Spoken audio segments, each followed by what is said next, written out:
So the first subsidiary we have is called the Voice of Africa Media, which is the voice of the people.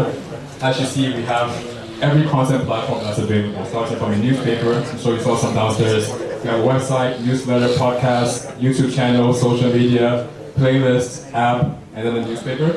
And the reason why we have all these different platforms is to ensure we're able to reach all demographics. I understand, not people my age may not read a newspaper, but they will listen to a podcast, or they may go on the website or social media platforms. So we're still able to kind of target all demographics, regardless of how we would like to intake information through that.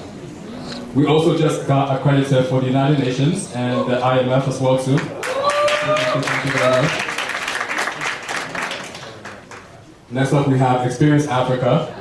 Like Dr. Evan mentioned, this is now the largest Pan-African event here in Washington, D.C. We started 2 years ago. First year was at American University. Last year was at Georgetown University. And this year is going to be at the World Trade Center here in D.C. So this event that we have is pretty much celebrating African and Caribbean cultures. We have speakers, embassies, fashion show, food festival, comedy show, panel discussions, vendors, culture performances, and then we jazz it up with an after party at the end, But pretty much the whole concept is kind of similar to the media, having an activity for everyone, regardless of what they like. I believe everyone likes food, everyone likes fashion, so we have something for everyone as well too. And proceeds from Experience Africa goes towards the Father's Haven Foundation, which is an orphanage that our family runs, where we have orphanages in Kenya, Malawi, Botswana, Zambia, and now in Ghana as well too. And our goal for this is to build a home for every orphan across Africa. Thirdly, our third subsidiary is the Voice of Africa Trade, Investment, and Tourism Forum. So with this, our mission is to become the world's leading platform driving sustainable development to Africa.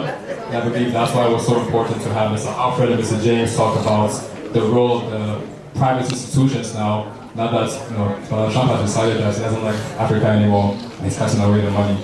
So this is where we step in now, is making sure that we're able to be that bridge between businesses in Africa that are needing funding and the investors over here as well too in the States.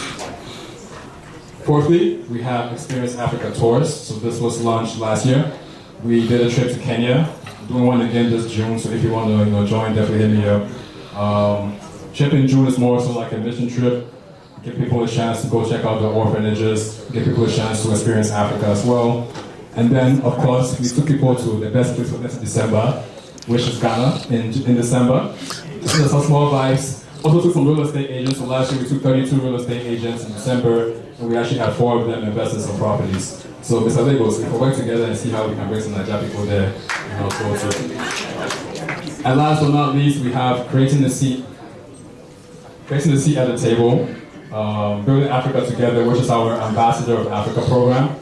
And the concept of this is building Africa's youth. So what we do is we go around different universities. We've done workshops at Yale, Brown, Duke University, Harvard University, Johns Hopkins Urban Health Institute, Howard University, and we provide different programs for the students as well too. So mentorship, diplomatic training, VIP access to our events, passes to Africa-focused conferences. I believe we have Ms. Abigail Kum, who is our senior advisor here, from the Ambassador of Africa program, and custom merchandise as well too. So pretty much work with different students.